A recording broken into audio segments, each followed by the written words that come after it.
Hello, this is Mrs. Boots, and we're going to work on graphing our quadratic that is in standard form. Now we know it's in standard form because we have three separate terms. We have our ax squared plus bx plus c. Notice the highest exponent is a 2, which tells us it's clearly a quadratic. There's no parentheses, no grouping whatsoever. Just three separate terms with the highest power of 2. Now remember, the easiest thing to find from a quadratic in standard form is the y-intercept. So we're going to come in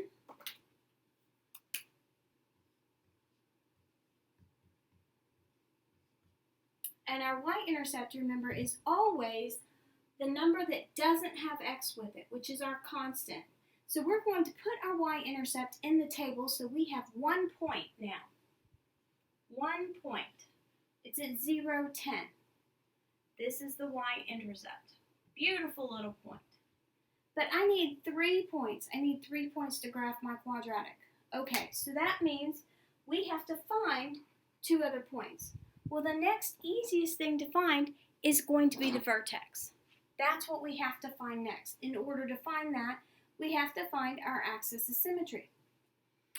So remember, the axis of symmetry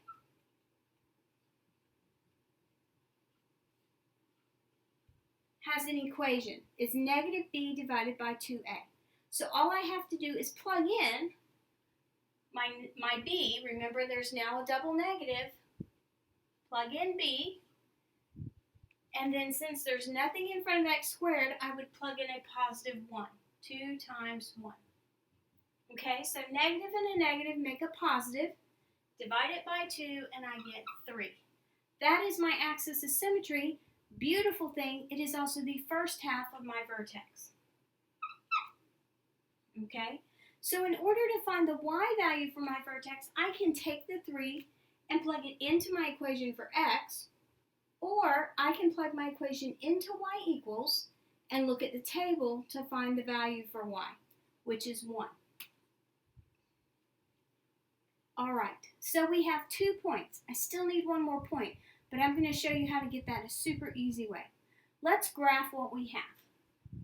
My y-intercept is at 10, so I go to 10. I'm going to put a nice pretty dot, and now I'm going to go to my vertex, which is at 3, 1. Okay. The other piece of information that we normally don't graph is our axis of symmetry. But for a standard form quadratic, it becomes essential. So I'm going to draw an imaginary line right down the middle where the axis of symmetry would be.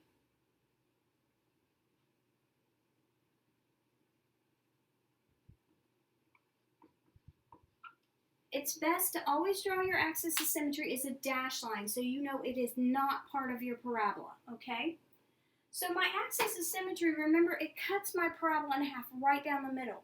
That means everything on the left side should match everything on the right side. So for this wonderful y-intercept, there should be a corresponding point at the exact same location, mirror reflected on the other side. So this y-intercept is 3 away. I count 1, 2, 3, and I hit my axis of symmetry. So if I count 3 past my axis of symmetry, 1, 2, 3,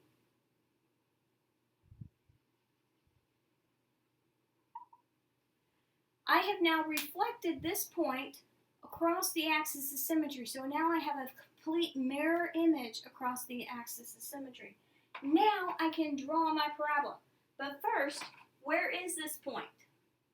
Well, if this is 0 on the x-axis, the axis of symmetry is at 3. Go 3 more, we're at 6. The y value is going to be the same. And this is my reflected point. Now, yes, we could have looked in the calculator when I plugged this into y equals to get my y value here. I could have just looked in the table and said, hey, is there another point that has 10 for the y?